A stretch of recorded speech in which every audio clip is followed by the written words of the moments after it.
Good afternoon, everybody. This is great. Got a nice crowd here. Welcome to the Greenville Community Debate. My name is Mayoral, and I'm the editor-in-chief of the Jersey City Times. This debate is sponsored by the Jersey City Times, I Love Greenville Community Partnership, and Port Liberté Homeowners Association Government Relations Committee. First, I want to thank Tiffany McGreevey, president of I Love Greenville, and Aparna Srinivasa,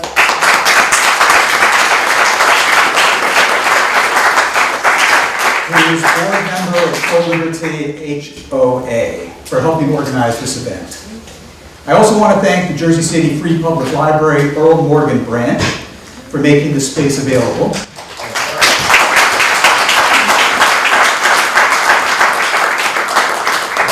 And finally, I'd like to thank the candidates, former Governor James McGreevey and Ward E. Councilman James Solomon,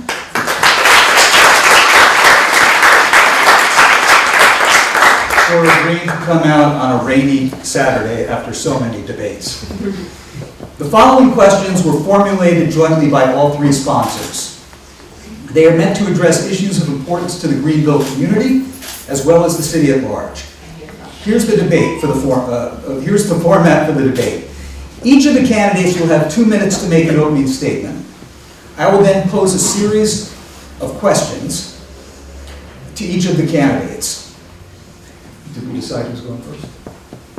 Flip a coin. Flip a coin. Okay. Rock, paper, scissors, real quick. Anybody want to volunteer? Anybody has a coin? Is it like carrot those? Oh, right, we have fun. Coin for that. Rock, paper, scissors. Okay, what are we doing, guys? We're looking for a coin. Does anybody use coins anymore? Rock, paper, scissors.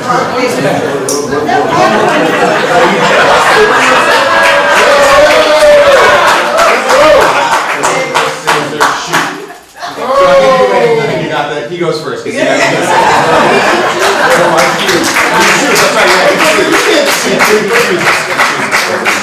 That's got to be a first for mayoral debates.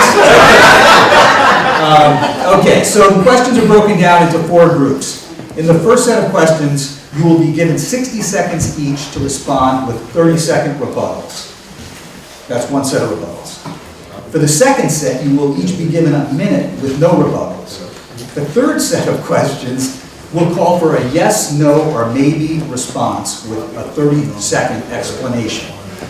Finally, I'm going to pose a set of questions that call for a response only from the candidate to whom the question is directed. You will have 30 seconds to respond.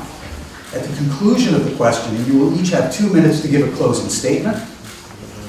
A timekeeper will give you a 15-second warning before your time is expired for your answers. Please don't run over, as we have a lot of questions. In order to be respectful and allow for those watching at home to hear everything that's going on, I'm going to ask the audience not to clap or cheer until the candidates have finished their answers. Please silence your phones. If needed, there's a bathroom right up the ramp for each sex, just outside of the door. Unfortunately, we will not be able to take questions from the audience today. We just simply don't have time. But you can submit your questions to I Love Greenville and our website. Okay, so we're going to go to the first set of questions, and I believe that's Governor McGreevey. Opening statement. There's open. I'm sorry, opening statements. Opening statements, and you each have 2 minutes. Sure. Thank you. Hello, and thank you very much for everybody, and thank you, James, for being here. This is an important election, and for me, I think it's a pivotal election in terms of Jersey City and where we are. You know, what we recognize is that while James has been in office for the past 8 years, our property tax increases have been exorbitant. In fact, the property tax increases were the highest in the state of New Jersey. In addition to that, rent increases were among the highest in the nation. And what I contend is why this election is so important is that we need a steady hand of leadership guiding Jersey City. Respectfully, I think James's proposals are risky and unproven.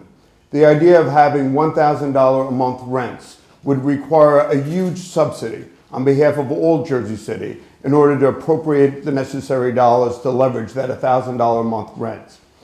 According to our calculations, it would cost upwards of $550,000 to construct a unit, upwards of $500 million to purchase the land. So if hypothetically you were going to design 5,000 units at $1,000 a month, that would cost a staggering almost $3 billion on the backs of the property taxpayers. In addition, another one of James's council candidate's suggestion was to have full child care from birth to 5 years of age. That would cost $342 million. So what I contend is these ideas, while well-meaning or risky or expensive, and would have a staggering impact on our property taxes and on rents. So what I consider that experience matters, and I've had the privilege of serving as mayor, having the privilege of serving in government, and to level out the cost of debt service. And secondly, in addition to property taxes, is policing. While James has been in office, he again and again attempted to cut public safety. I believe we need to support it in the face of increasing crime rates.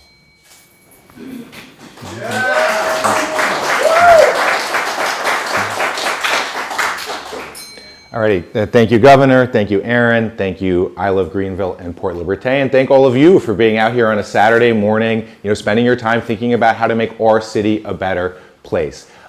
For me, this election is about the future of Jersey City and not the past. And I am running because we desperately need a more affordable Jersey City. When I knock on doors, the thing I hear the most is someone saying to me, the next rent increase, the next property tax increase is going to force me out of the city that I love. And you need a mayor who is laser focused each and every day on delivering an affordable Jersey City. And that's what I will do. We are going to demand that developers who have taken so much from us start to give back. And we're going to demand that they put 20% affordable housing in their large new developments, including genuinely affordable rents at $1,000 a month and under. We are going to cap rent increases, we are going to stabilize property taxes, and we are going to ensure families remain in Jersey City. And we're going to do more than that too. Right now in Jersey City, there is less today for young people than there was 30 years ago. That is a travesty, and it ends when I am mayor. We're going to create 1,000 new jobs. We are going to have the first free municipal rec center in Jersey City. And what you're going to see in this debate, I think, is a contrast between optimism and a can't-do attitude, a contrast between the future and the past. In the governor's opening, he spent most of his time telling you what we can't do. In my opening, I'm sharing with you my vision for a Jersey City that works for everyone, that works for my children that go to public school, that works for all of your children and families in Jersey City. So I welcome this debate. I welcome the opportunity to share my positive vision for the future of Jersey City.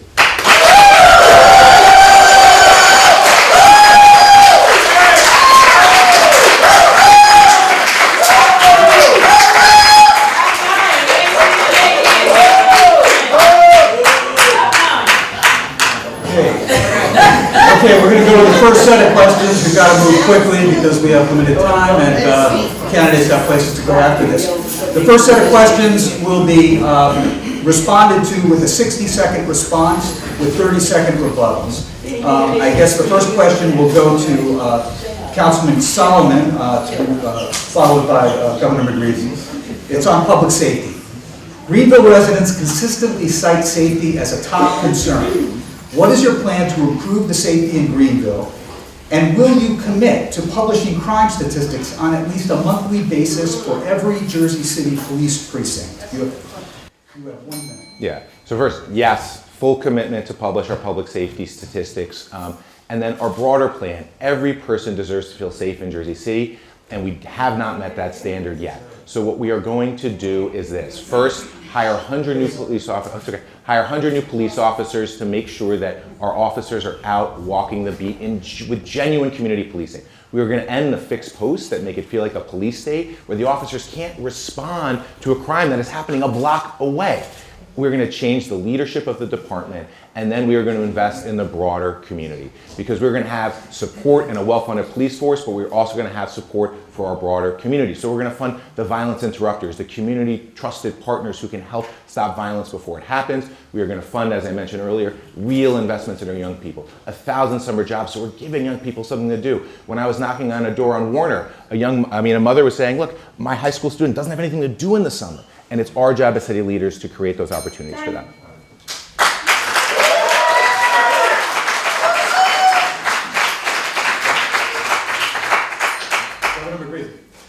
I think this is a major difference between Councilman Solomon and myself.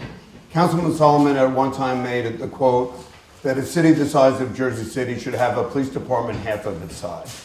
I believe it is critically important for the sake of community policing to ramp up our police department to a 1,000-person police office. In addition to that, we have to have CompStat reporting. It's essential. We have to know what statistics of what crimes in our streets and our neighborhoods are available to be published. Secondly, we need to bring back motorcycle patrols, which is so essential. We have e-bikes that are driving all across Jersey City, creating havoc. We need to bring back motorcycle patrols to assist the police to make sure those individuals, if they're licensed and registered, are apprehended. But we also need a police department that understands the importance of being vigorous and having a powerful community representation. You know, when James came into Greenville, he wore a flapjack. My point here is, in terms of Greenville and Jersey City, is to be representative and be on the ground. Okay, 30 seconds.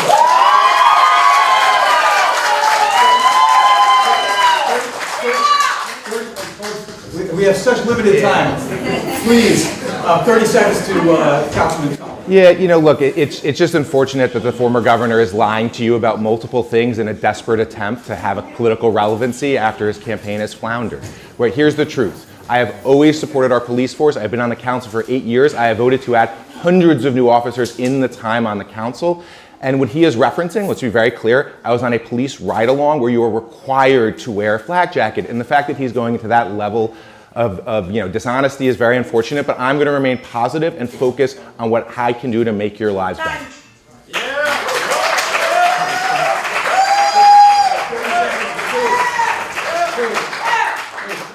You know, this is a matter of record. This isn't a matter of opinion. And just look to Councilman Solomon's past quotes, look to his votes on the council. Again and again, along with Councilman Lavaro, he's attempted to reduce the size of the police department. The reality is this: robberies are up 32%, burglaries are up 65%, sexual assaults, rapes are up 95%. We need to have proactively a police department that's going to protect our homes, our safety, and our neighborhoods. You can't politicize a police department. Okay, guys, this is speed questioning. We got to move fast. Affordability. Okay, this one goes to the governor. You have both made commitments to build more affordable housing, yet the numbers you have committed to will provide only a small portion of what's needed. Why is your policy proposal the best, and would you be willing to create a local bonding mechanism to subsidize affordable housing? Would you commit to requiring 20% affordable housing in all developments above 50 units and amending the existing redevelopment plans to require that? You got that? Yes, almost. Yes, I think there's unanimity between James and I on the 20% affordable over market rate, clearly. But the sole exception would be is if a developer is going to build a new school, build a recreational center, or build senior citizen housing. We desperately need more affordable housing. In addition to that, I think it's critically important to work with our faith-based community, whether it's churches or synagogues or mosques, to understand they have available land and to upzone. It's been done in Harlem at Abyssinian Baptist Church, it's been done in Nehemiah Homes in the Bronx, and that is to work cooperatively with our houses of worship to allow them to build up. And also where there are distressed properties, allow them to be sold back into the community. But the fundamental difference between James and me is on this, is that you cannot engage in risky programming that is unproven. The idea of providing for $1,000 a month rents, or James in fact doubled down and went to $750 a month rents, defies the cost. The burden would be upwards of $3 billion of increased debt. And that's wrong for Jersey City. Yeah, so what I'm committed to is building more affordable housing. And so I don't take a single dime of money from real estate developers. Don't take a dime. The former governor has taken $1 million in donations from the biggest developers in Jersey City. Now, we are going to require that they build 20% affordable housing with those genuinely affordable rents, $1,000 a month and under, $1,000 a month and under. The governor says it can't be done. Not only can it be done, it is being done now in Jersey City at places like 72 Montgomery and Bayfront. But we are going to expand upon that because we must. People are being pushed out of Jersey City each and every day. And you can't say affordable and then make it $2,500 a month rent as the developers who fund Jim want you to do. But let's contrast our records further. When the former governor was the mayor of Woodbridge, he was required by state law to build 1,351 affordable units, and he built zero. And he built zero because he has no commitment to affordable housing. I, on the other hand, have beaten the real estate lobby time and again to deliver for the people of Jersey City.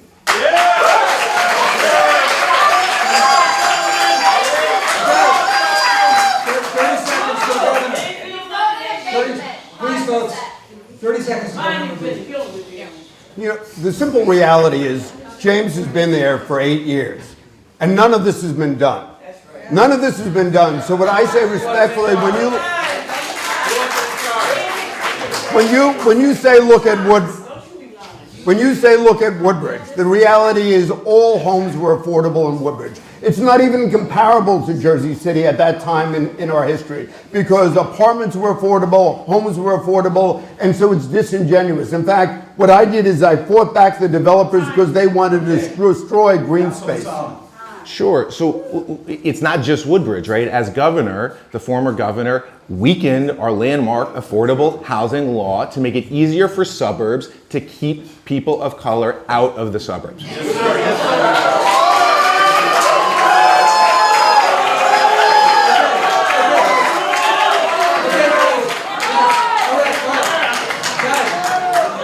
Audience members, we love your passion, but we're going to ask you if you could just clap and not yell. And, okay, let's try that.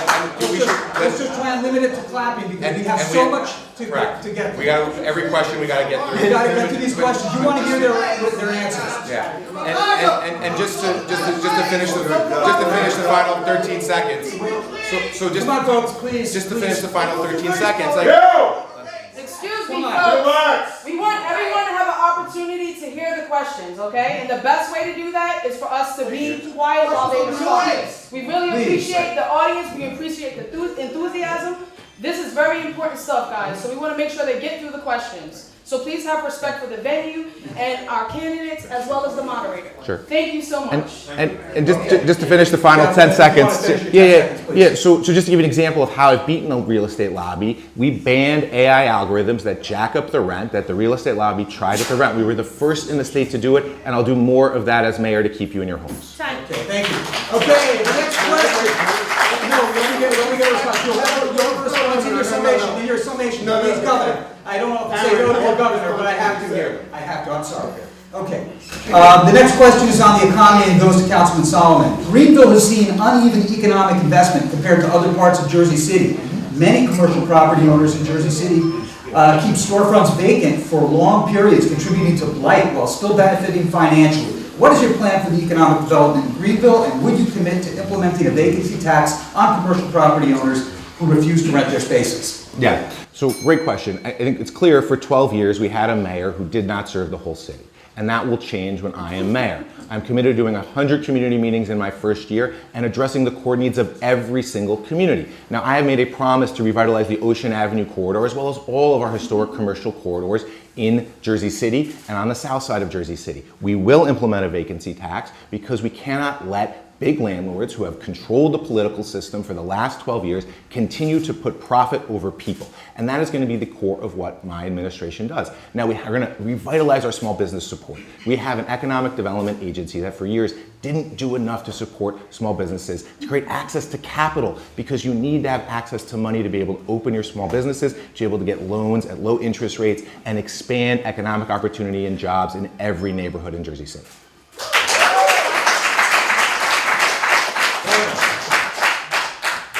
You know, Jim, those are nice words, but that's not a plan.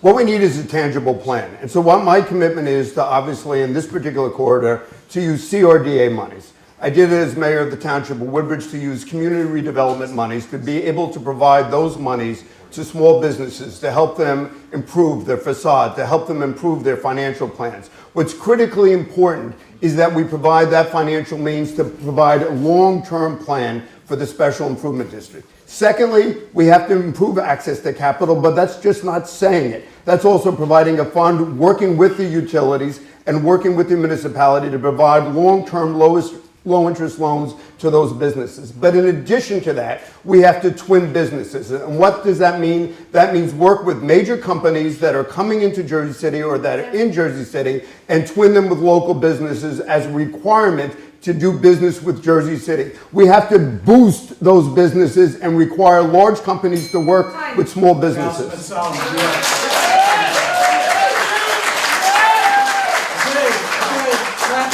Clapping is good. That's good. Yeah. So to give a specific example of how we're going to create access to capital for small businesses, Jersey City has lots of deposits from big banks. We're going to subject those banks to a test. If you are not investing in Jersey City, if you are not investing in minority-owned businesses, women-owned businesses, and businesses on the South Side, you will no longer be able to put your deposits with the city of Jersey City. That is a concrete example of how we're going to go after the big banks and the big businesses who haven't done enough to support people in Jersey City and force them to put more capital into every community in our city.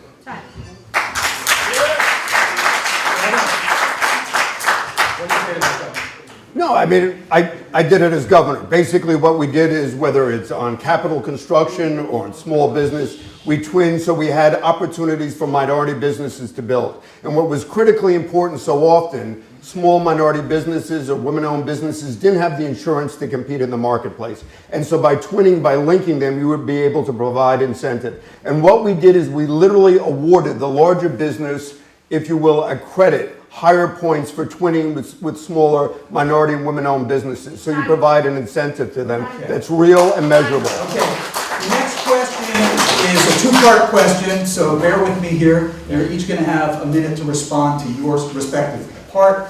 Governor McGreevey, your part is the first one. Governor McGreevey, you have said that you believe Jersey City is facing a deficit of 150 million, more or less. At the same time, you've said that you're not going to raise taxes in your first year in office. That means that you're going to have to cut expenses or borrow money to balance the budget. First, would you borrow money to balance the budget? And if not, and you've said that you will bring in an accounting firm to advise you on this, can you tell the audience, without the accounting firm right now, based on what you now know, what city expenses would you cut so that you don't have to raise taxes? Well, I actually think it's worse than 150, but $150 million is the immediate shortfall. So if we do nothing in terms of Jersey City, the resultant increase in property taxes would be upwards of 30% on the municipal portion of the property tax bill. And that's real. That's $150 million. And with all due respect to all of James's great ideas, one of my great concerns is how are you going to increase that indebtedness, which I believe is going to happen on the 1,000 units, et cetera. But what I would do is go back to zero-based budgeting. And this is something that's critically important. What happens in Jersey City, literally every single year, is that automatically the budget goes up and up and up and up. Zero-based budgeting says we start at a zero level and require that from the outset. In addition to that, and I think there's unanimity from James and I, there's duplication of services all throughout Jersey City. So having a forensic audit and an operational audit to limit those areas, say on a redevelopment authority, to eliminate those areas where there's duplication. Okay. When we come back, I'd love it, Governor, if you could maybe identify some of the places you might cut. Okay, Councilman Solomon, do you agree with Governor McGreevey's estimate as to what the deficit might be? To the extent that there is a revenue shortfall, how do you plan to address it? And will you match Governor McGreevey's pledge not to raise taxes? Yeah. So thank you. So the numbers are stark, whether it's 100 or 150, we have to get in there and look at every nook and cranny, but we are facing a major budget deficit in year one. And then our job is to have a 4-year plan and the kicking the can down the road that we saw from the current mayor, and make sure that we stabilize property taxes. So my firm commitment is in the next 4 years, we will have stable property taxes. We will not have the giant increases that you have seen and forced you out of their homes. And the first thing we're gonna do is we're gonna audit the big developers, the big corporations who are not paying what they owe. I did this as a councilman, the job that the mayor should have been doing. We audited over 200 major contractors and found that 90% weren't even paying the payroll tax. We got billion-dollar corporations to start paying and got over $40 million more for our public schools because of my work. As mayor, we're going to expand those audit efforts. Audit every major tax break that's been given to a developer, and then we are going to cut duplicative waste. Just one example, we have 2 economic development agencies. We don't need 2. We're going to cut the one that doesn't help us.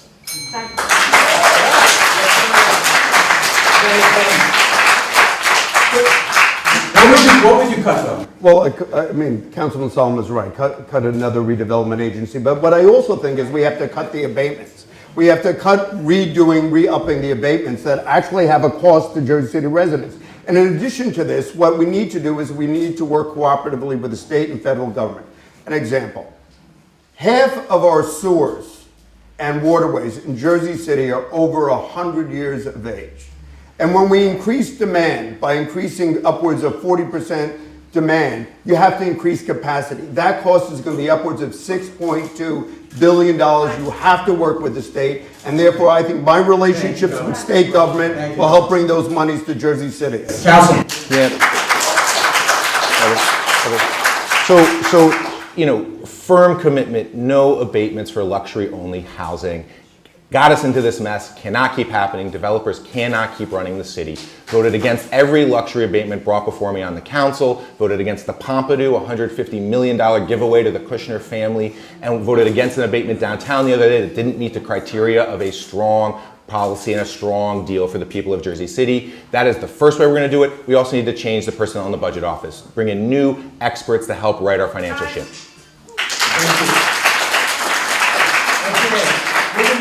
We're going to next move to a new set of questions which call for 1-minute responses, no rebuttals. Okay, the first one goes to Councilman Solomon. Quality of life. Many residents believe that Jersey City has a quality of life problem. In one study, the city ranked as one of the dirtiest in the country. People ride bicycles on the sidewalks, there are automobiles with blaring sound systems and extra loud modified exhausts. There are unlicensed dirt bikes blasting through quiet neighborhoods, unhoused people camped out in public spaces. There are ordinances currently on the books that address many of these problems, but they are rarely enforced. Councilman Solomon, what is your plan to address these issues? Yeah, the quality of life challenges are real, and you have my, again, commitment to solve these problems as mayor. So start with this. The trash is absurd, right? Go to Union City, it's clean. Hoboken, it's clean. Bayonne, it's clean. There's no reason we can't do that in Jersey City. So first, we're going to fire our failing trash contractor. Yes. A contractor that makes the street dirtier after they pick up the trash. They donate to me. They have given a donation to the former governor. The next thing we're going to do is we're going to have a city stat system where every department director is going to be held accountable on a daily basis for the work that they're doing. Are they filling the potholes? Are they maintaining the parks? Are they doing the job your taxpayer dollars pay them to do? And we're going to hold them accountable because I am not part of the political machine. So I'm going to hire people who know how to do the job. I'm not going to hire cronies, and I've never done that. My 2 chiefs of staff were students from NJCU. They started as interns, and they were hired because they were the best at the job, not because they knew the right person, and that's what you're going to get from me to improve quality of life.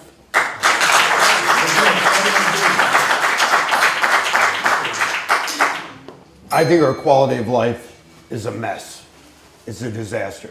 Streets are dirty, streets are chaotic, people are concerned for their public safety. It hasn't worked. And with all due respect, James, you've been there for 8 years. What I did as mayor is I brought that inside into the mayor's office. And so part of what you have to understand is that you have permitting and you have citation units all throughout municipal government. But what I did is I asked and I directed that when there's a violation, a building violation, whether there's a tenant violation, whether there's a street violation, whether there's a health violation, that it be funneled into the mayor's office. And in the mayor's office, we chronicle on an Excel spreadsheet what's going right and what's going wrong so that we have follow-up, follow-up, follow-up. So that both the business administrator and the mayor are following up to ensure that that particular problem is addressed. Simply relegating it to the departments means that the individuals most comfortable with the status quo aren't going to do a darn thing. What has to happen is you need a mayor who's responsible. Thank you, Governor. Clapping's great, clapping's great. Shouting's not so great. Okay. Tom is infected with rats on Newark Avenue. He was run for audit for 2 years. Rats running Sir. and you lied to him. Hold your own debate. Hold your own debate. Like pull up. Have a good day.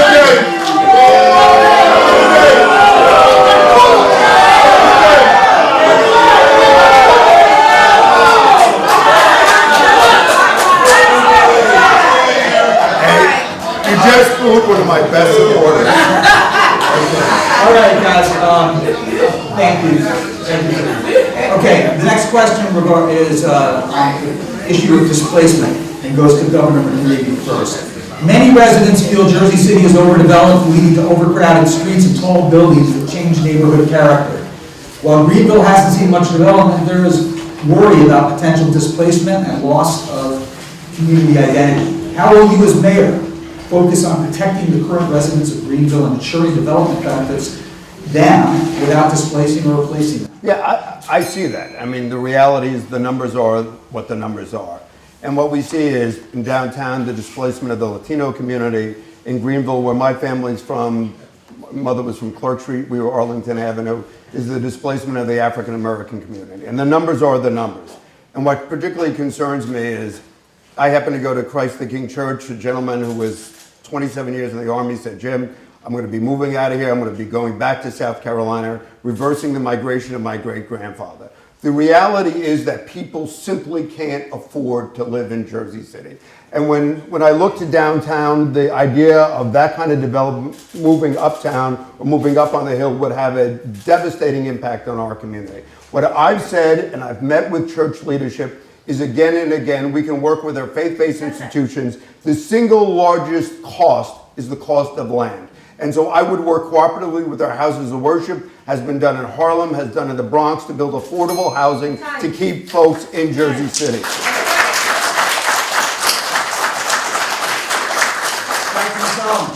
Yeah, so this is the issue of the election. I knocked on a door, Fairmount Hotel, man in there said, look, I'm choosing between rent and food every day. That is a choice that so many residents in our city are facing, and we need a mayor who is focused on it every day. And that's why my priority is affordable housing. And the difference is we cannot let developers continue to run the show. The developers want to continue the luxury-only model. They want to bring that to Greenville. And under my watch, it will not happen. And that's why we have this promise of $1,000 a month rent in new affordable homes. Because people can't afford. You can't affordable when it's $2,500 a month. That's not real affordability. And that's why we've been crystal clear that we're going to get tough on the developers, force them to build those genuinely affordable homes. Now, if you're in a home you can afford, we're capping the rent increases. The 20 to 30% rent increases are going to end, again, because I don't take money from the developers and corporate landlords who are responsible for the displacement in Jersey City.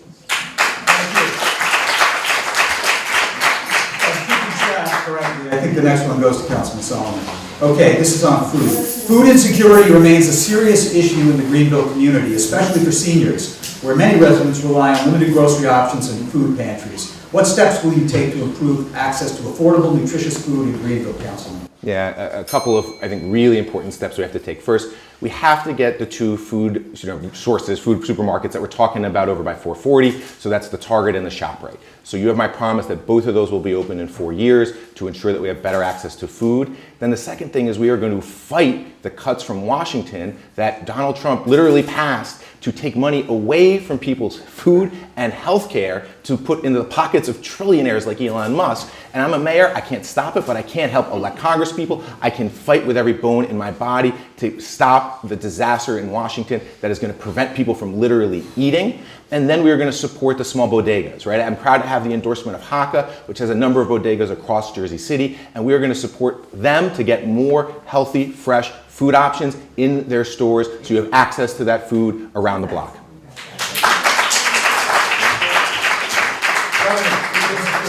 Yeah, I mean, obviously, we want Acme and we want ShopRite, and that's critically important. But in addition to that, we also have to work cooperatively with our food pantries and with the community food bank. And part of that means is that we need a synchronized program so that we're going to be able to provide food on a regular basis to our seniors and to communities that are in danger.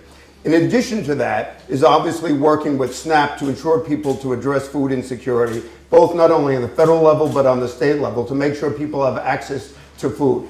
But the point in all of this for me, and I'm going to go back for a second, when James just doubled down in the last answer and talked about $1,000 a month rents, I want Jersey City to understand that that is financially impossible. We've talked to construction managers, we've talked to universities who claim that that would have a staggering impact of $600 million in debt and upwards of $2.95 billion on the backs of property taxpayers. Jersey City cannot afford risky schemes. Thank you, Governor. Okay, next question goes to Governor McGreevey. It's on the environment.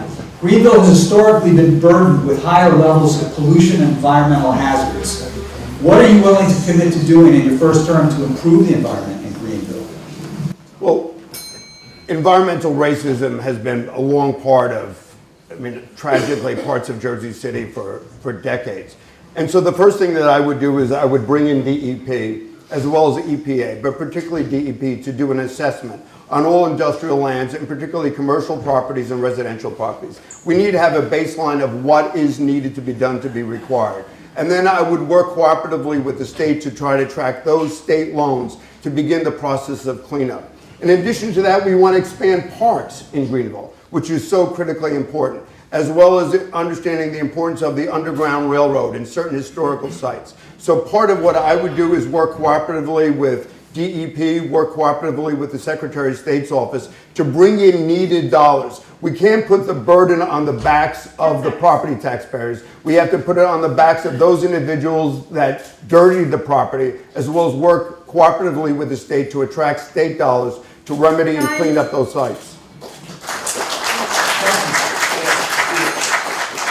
Greenville has some of the highest rates of asthma, not just in the state, in the country, right? And that it affects children's lives from the beginning. So you have my firm commitment to do everything that I can to address it. A couple of core things. First, I'm 100% opposed to the Turnpike expansion where they're trying to widen it and make it 4 lanes, because that is going to put cars on our streets and children are going to breathe the dirty air and the pollution that they bring. Second, we are going to vastly expand the number of trees we plant. We have to expand our tree canopy because that actually takes pollutants out of the air and creates cleaner air to breathe. Then we are going to expand the green spaces in parks because parks in Greenville have been neglected for too long. Take Thomas McGovern Park in Country Village, right? For years that park has just been neglected. They finally did the playground, and we are pushing forward now on both stormwater retention to address the flooding issues and repairs of the baseball field and the other areas to turn that into an open space that is both green and for children. Thank you.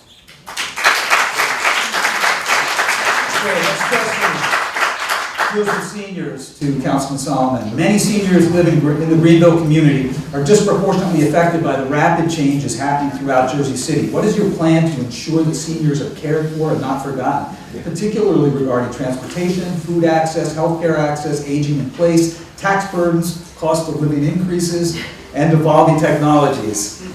Additionally, how will you ensure that seniors remain active, valued, and engaged members of the Jersey City community? Got all that? I do. Okay. Beautiful. All righty, let me tell you about something that I did right when I first became a councilman. We having these big tax increases, the reval hit, and we went door to door to sign seniors up for the senior property tax freeze, the program at the state that's now been merged with the Anchor program. This can provide thousands of dollars to keep a senior in their home, but lots of seniors didn't know about it. We translated explanations into multiple languages, Spanish and Arabic, and went door to door and signed up seniors all across Jersey City. My favorite were the Torres family on 2nd Street. I got to know them really well. I know their granddaughter who teaches just over here on Ocean Avenue, and it made a big difference to keep them in Jersey City. Now we're going to expand that across the city. So we're going to go door to door to sign seniors up for that program, and then we're going to vastly expand our senior services. So all of the different things that you're talking about, right, the access to technology, the ability to have healthcare access, we need an advanced and expanded senior program in Jersey City. Thank you. See, I mean,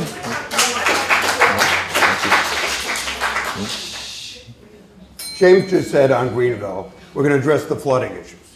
With what money? James just said we're going to expand senior services. With what money?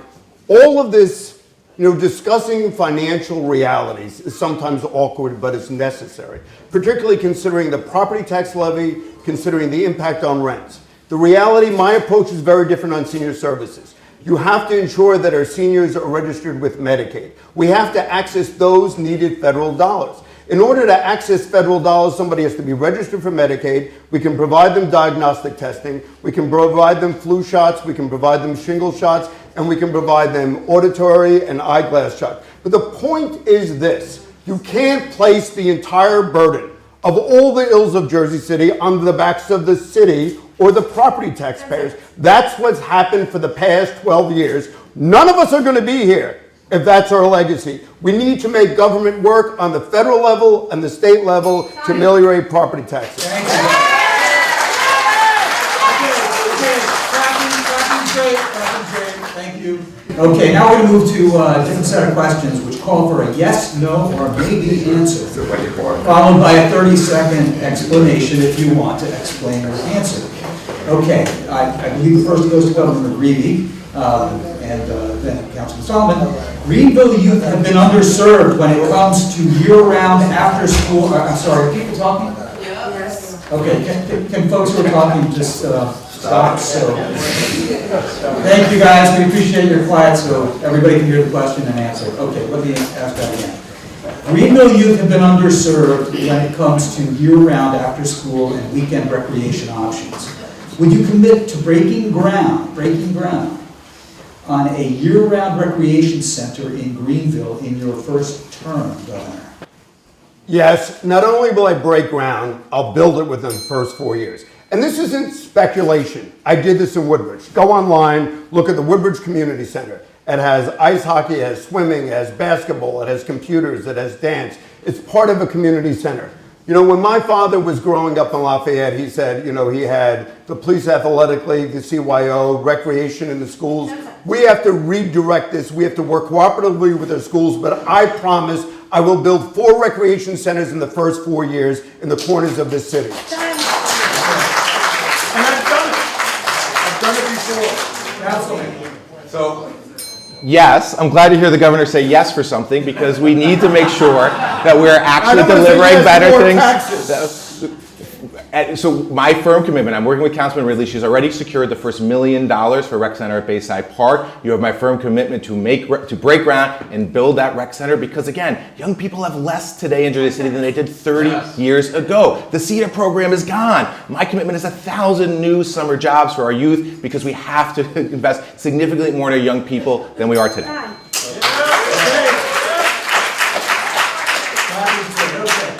Next one goes to Councilman Solomon. It's on health care. Again, it's a yes, no, or maybe. Response, 30 seconds. With the recent closure of Christ Hospital, many Jersey City residents, especially in underserved communities like Greenville, now face significant gaps in access to emergency care and medical services. Will you commit to keeping Christ Hospital, or whatever they call it now, or a substantially equivalent facility open on that location on Palisade Avenue? Yeah. Yes. Because the Heights deserves the same health care that every neighborhood in Jersey City should have access to. And the owners of that site have misled the community and have tried to basically demolish the hospital to build 2,200 luxury-only housing units. When I found that out, I called them out and I fought them. But again, there is a difference here. They gave the former governor $35,000 donation, which he said he didn't know that he received. I don't take money from developers so that I can deliver a Jersey City that works for everyone.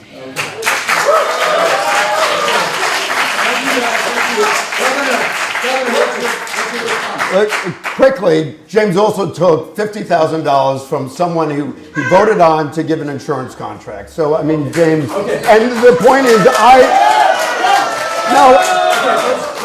and to be fair, I returned that money. Let me just say this, I don't want to play the games. I want to talk about what needs to be done. What needs to be done is we need to delineate that land solely for a hospital use. And so if you delineate that land, you zone that respective land for hospital use, and then you provide that you'll do 3 things. 1, it's for emergency services. 2, it's for diagnostic services. And 3 could be for senior services, senior residential services, continuum of care. And then you distribute an RFP, ask Columbia, ask Cornell, and the city of Jersey City helps to provide the capital construction funding. Okay, thank you. All right. I believe the next one goes to Governor McGreevey. The question is on traffic. This is a real easy one, I think, for you guys. Will you commit to keeping MLK, Ocean, and Bergen as 2-way streets? Yes. Yes. Okay, that's fast.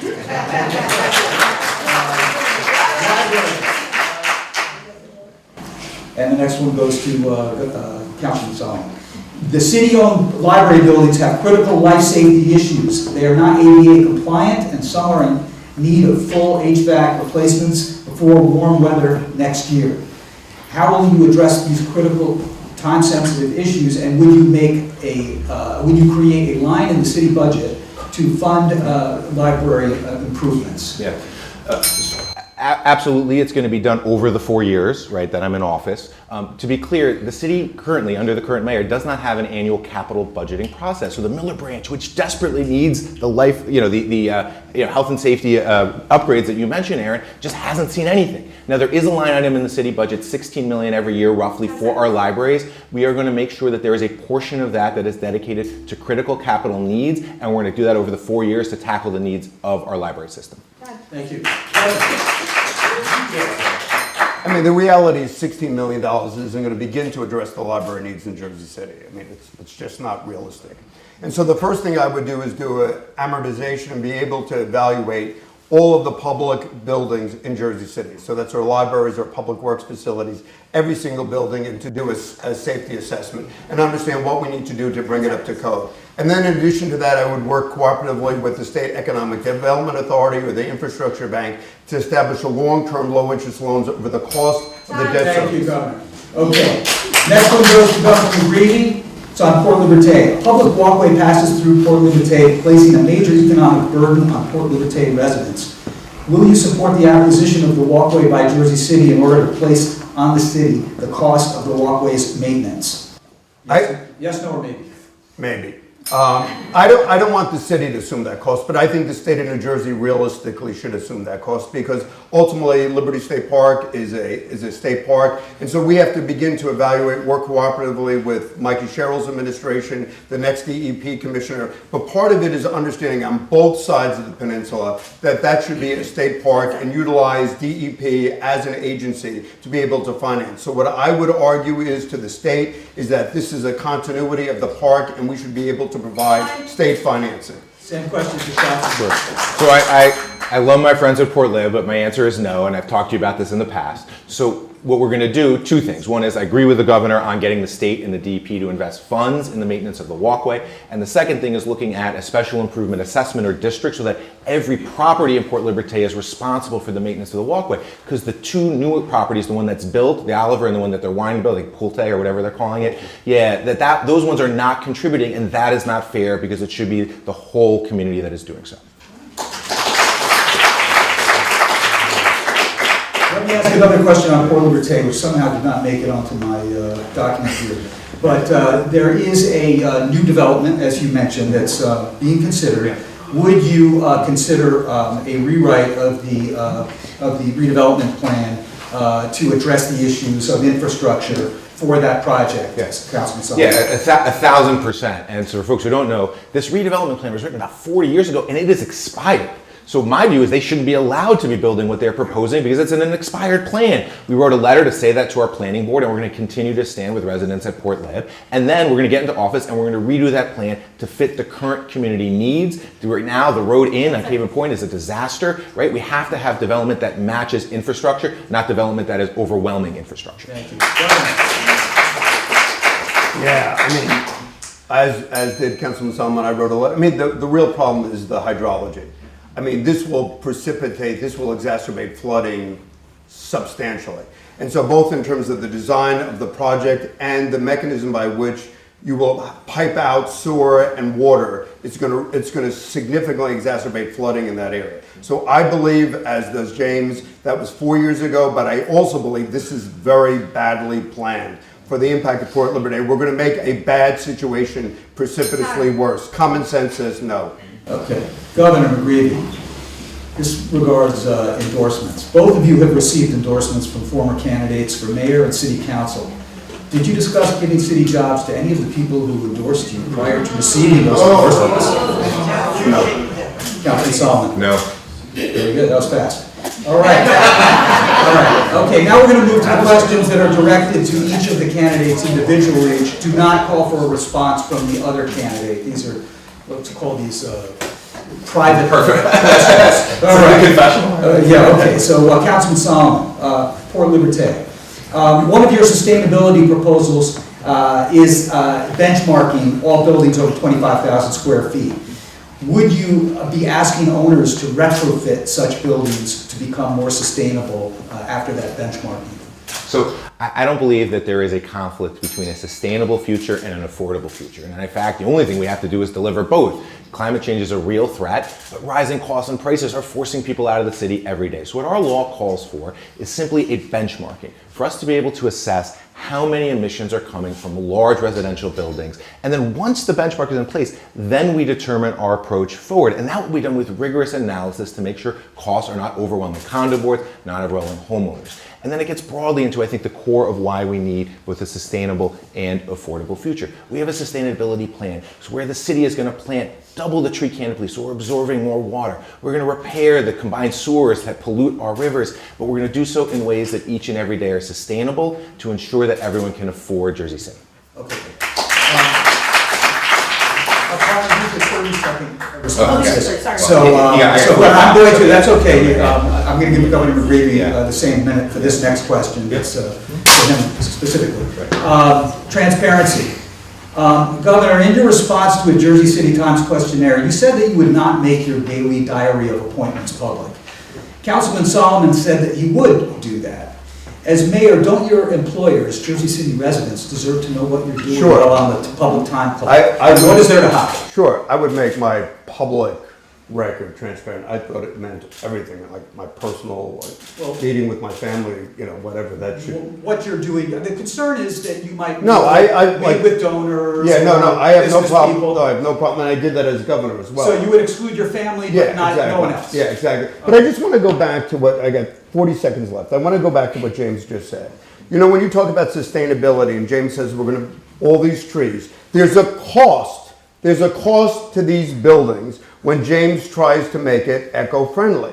And we can argue that it's a legitimate cost or it's not an illegitimate cost, but there's a financial cost.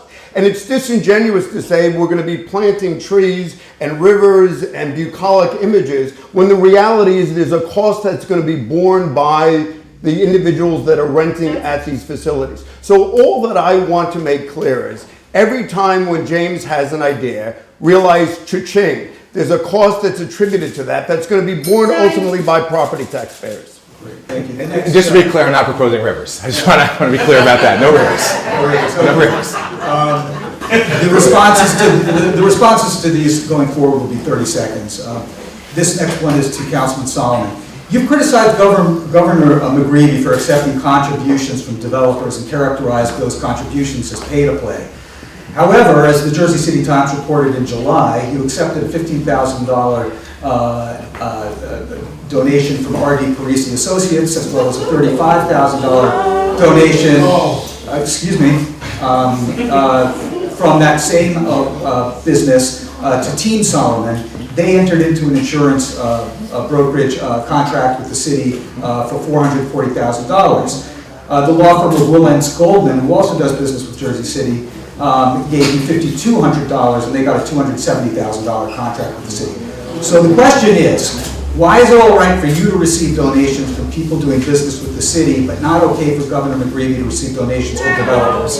Sure, it's a great question. So developers have taken so much and gotten sweetheart deal after sweetheart deal, costing the taxpayers hundreds of millions of dollars, as well as refusing to provide affordable housing, which is why when you're negotiating development, you have to negotiate free from conflict of interest. With the things that you mentioned, every single time I have voted on a low bid contract. We always do it on low bid, right? And I've always put the interests of the people of Jersey first in every public action that I've done.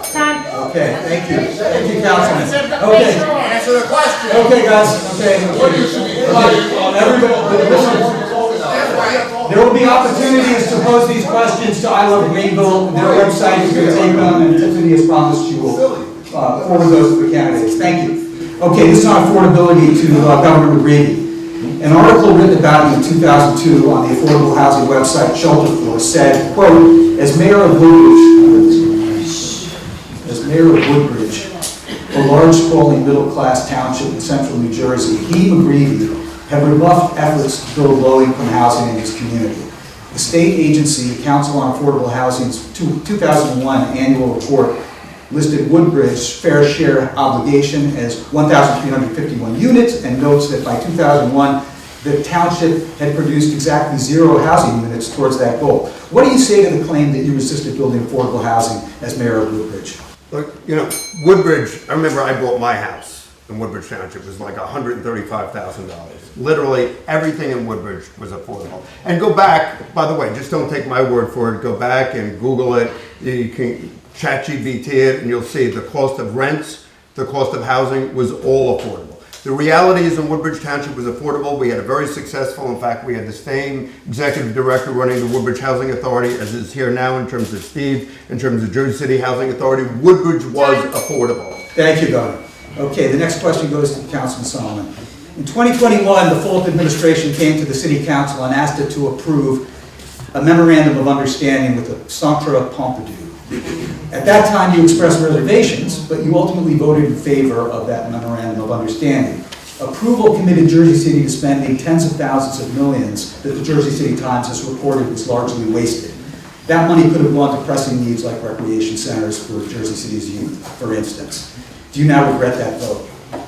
So at the time, what the mayor said to us was this would not be a burden on the taxpayers of Jersey City, that he was going to finance it through the state, through the county, through philanthropy, and gave him a shot, and he failed, right? So the moment he came back and said this is now going to be on the taxpayers of Jersey City with a $150 million tax break, I voted no. And I've been against it, and we helped stop the JCRA meeting with another $40 million that was going to be expended.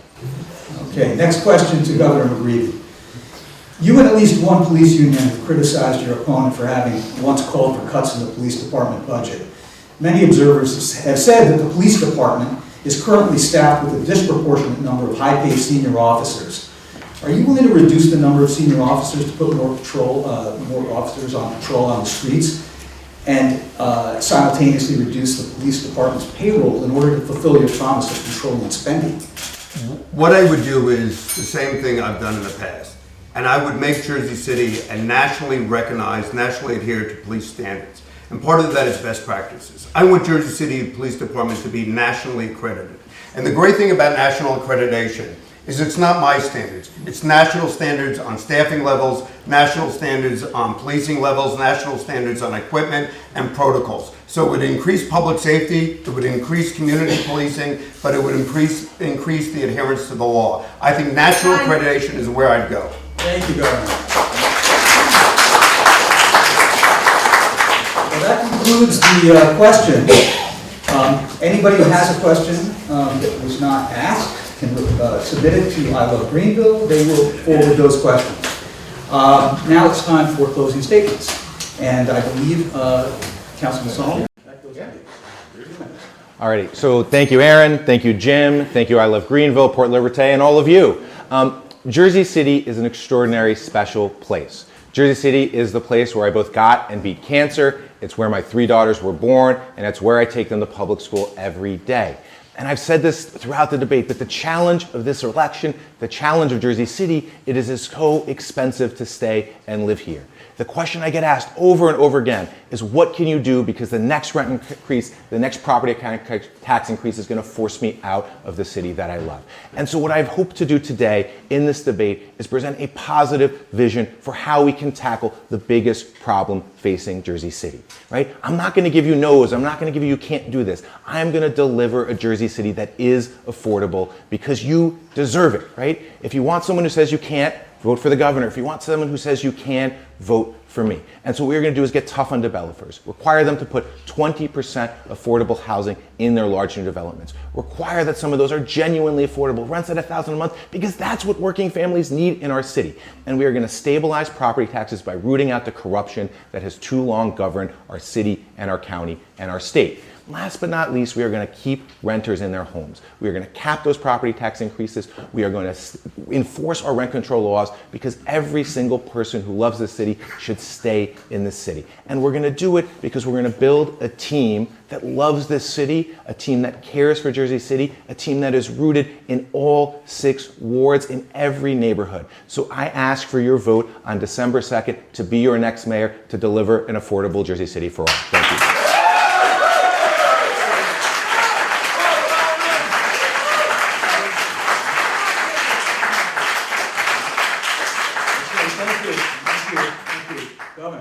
You know, I like James's words, but this is the things that are important. I agree with James that there has to be 20% affordable over market rate housing. Clearly done, commitment. But what I'm concerned about, and what's reality, is about numbers. And when James doubles down and says $1,000 a month rents, or $750 a month rents, I know my phone bill is $220. We're not getting to $1,000 a month rents unless there's a huge subsidy on the backs of the property taxpayer. And so what I believe is that we have to do is we have to have a tenants advocacy unit, as my dear friend Brian Stack has in City Hall, to make sure we protect our tenants. We have to make sure that we provide affordable housing, working with the 20% and working with our faith-based community. But I'm not going to say we're going to have $1,000 rents, because ultimately to do that is you require a subsidy of upwards of $3 billion on the backs of property taxpayers. That's one. Second, another councilman who's running with Councilman Solomon, the council candidate, talks about universal child care from birth to 5 years of age. I love universal child care, but for every person, that would cost $342 million. You know what we've done? As Aaron mentioned, we had the Pompidou, which been a train wreck, a disaster. But in addition to that, we have the Lowe's, which is another $120 million. We have Bayfront, which is another $170 million. You want to know why your property taxes are going through the roof? It's because James has been there for 8 years. When James talks about getting tough on the developers, I've been working. You know, for the past 11 years, I've been working with reentry. Guys coming out of prison, guys coming out of jail, guys coming home from veterans and addiction. I haven't been there. But I am telling you, all of these promises have a financial cost which will bankrupt this city. This city will be a ghost town, and in addition to that, with fewer police and the jeopardy of public safety, it's the wrong direction for Jersey City.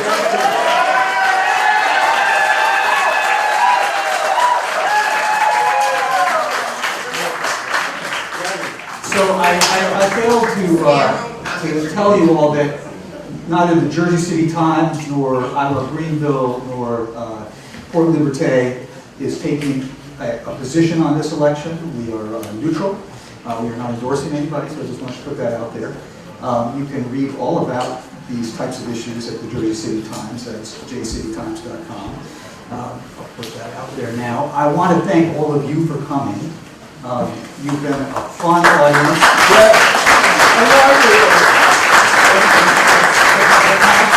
The packaging is wonderful. It's great to see you all out here. But most of all, I want to thank these two candidates for coming out.